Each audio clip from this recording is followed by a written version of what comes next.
الحمد لله رب العالمين والصلاة والسلام على سيد المرسلين نبينا محمد وعلى آله وصحبه أجمعين ومن تبعهم بإحسان إلى يوم الدين. أما بعد، قال الله تبارك وتعالى في كتابه المجيد: أعوذ بالله من الشيطان الرجيم، بسم الله الرحمن الرحيم. وذروا ظاهر الإثم وباطنه إن الذين يكسبون الإثم سيجزون بما كانوا يقترفون ولا تأكلوا مما لم يذكر اسم الله عليه وإنه لفسق وإن الشياطين ليوحون إلى أوليائهم ليجادلوهم وإن أطعتموهم إنكم لمشركون. یہ دیکھیں 10 کا سلسلہ چل رہا تھا اور گزشتہ ہفتے سے منقطع تھا، اس کے لیے معذرت، لیکن یہ ہے کہ اب الحمدللہ رمضان اور عید کا موسم ختم ہو چکا ہے،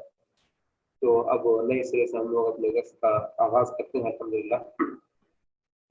تو آج جو درس دینے کا حکم دیا گیا مجھے عابد بھائی کی طرف سے وہ ہے سورۃ الانعام کی آیت نمبر 138. اللہ تعالیٰ فرما رہا ہے کہ وَذَرُوا ظَاهِرَ الْإِثْمِ وَبَاطِنَهُ، کہ ذرا وذرا یذر مطلب ہوتا ہے چھوڑنا، ذرو چھوڑ دو، وذرو اور چھوڑ دو، ظاہر الاثم ظاہری گناہ کو، گناہ کی ظاہری یعنی ظاہری گناہ کو، وباطنہ اور باطنی گناہ کو، یعنی چاہے گناہ خواہ ظاہری ہو یا باطنی ہو، ان تمام گناہوں کو تم چھوڑ دو. ان الذين يكسبون الاثم سيجزون بما كانوا يقترفون، بے شک جو لوگ، ان الذين بے شک جو لوگ، یکسبون الاثم جو گناہ کا ارتکاب کرتے ہیں، سیجزون بما كانوا يقترفون تو ان قریب وہ بدلہ دیے جائیں گے، یجزون وہ بدلہ دیے جائیں گے، بما كانوا يقترفون اس چیز کا جسے وہ یقترفون وہ کرتے تھے، جس کا وہ ارتکاب کرتے تھے. اقترف یقترف کے معنی ہوتا ہے کسی چیز کا ارتکاب کرنا، کسی گناہ کا ارتکاب کرنا. تو اللہ تعالیٰ کہہ رہا ہے کہ ان الذين يكسبون الاثم سيجزون بما كانوا يقترفون، کہ بے شک جو لوگ گناہ کے ارتکاب کرتے ہیں وہ ان قریب اپنے گناہ کا یا اپنے کیے کی سزا وہ ضرور پائیں گے. تو اس کا ترجمہ آپ دیکھ لیجیے. صحیح ترجمہ: وَذَرُوا ظَاهِرَ الْإِثْمِ وَبَاطِنَهُ إِنَّ الَّذِينَ يَكْسِبُونَ الْإِثْمَ سَيُجْزَوْنَ بِمَا كَانُوا يَقْتَرِفُونَ، اور تم کھلے اور چھپے سب گناہوں سے باز آ جاؤ، ظاہری گناہ سے اور باطنی گناہ سے ہر ایک سے کلی طور پر باز آ جاؤ. ان الذين يكسبون الاثم، بے شک جو لوگ گناہ کا ارتکاب کرتے ہیں وہ ان قریب سیجزون ان قریب اپنے کیے کی سزا پائیں گے، بما كانوا يقترفون جو کرتے تھے اپنے کیے کی سزا وہ ضرور پائیں گے. کہ اصل میں دیکھیے ابھی اس سے پہلے محرمات کی تفصیل آپ کے سامنے گزری کہ کون کون سی چیزیں حرام ہیں، ہمارے رب نے کیا کیا حرام رکھا ہمارے اوپر. اس کے بعد اب اللہ رب العالمین یہاں پہ فرما رہا ہے اس آیت میں کہ چاہے ظاہری ہو اور پوشیدہ گناہ، ہر گناہ سے تم باز آ جاؤ، اس کی چاہے جو بھی شکل و صورت ہو. تو ظاہری اور پوشیدہ گناہ کے سلسلے میں اس کی تفسیر کے سلسلے میں علماء کے کئی اقوال ہیں، متعدد علماء نے متعدد باتیں کہی ہیں کہ ظاہری گناہ سے کیا مراد ہے اور باطنی گناہ سے کیا مراد ہے. مجاہد رحمہ اللہ کہتے ہیں کہ اس سے مراد ظاہری اور باطنی گناہ ہے، یعنی کہ انسان ہر وہ گناہ جو انسان ظاہری طور پر کرتا ہے اور وہ ظاہری گناہ ہے، اور باطنی گناہ سے مراد ہر وہ گناہ ہے جو انسان چھپ کر کے ایک دوسرے سے چھپ کر کے کرتا ہے.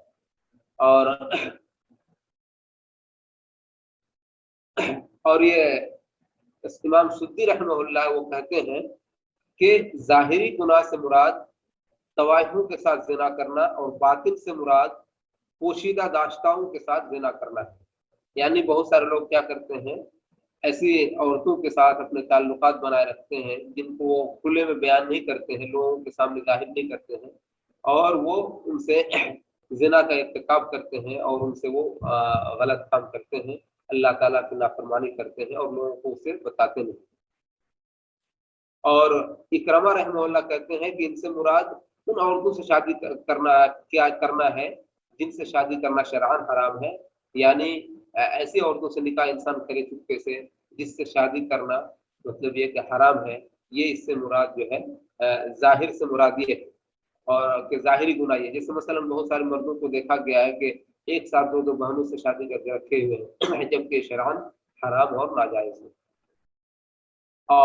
لیکن یہ ساری توضیحات ہیں، لیکن جو اہم بات ہے وہ یہ ہے کہ ظاہری گناہ سے مراد ہر وہ گناہ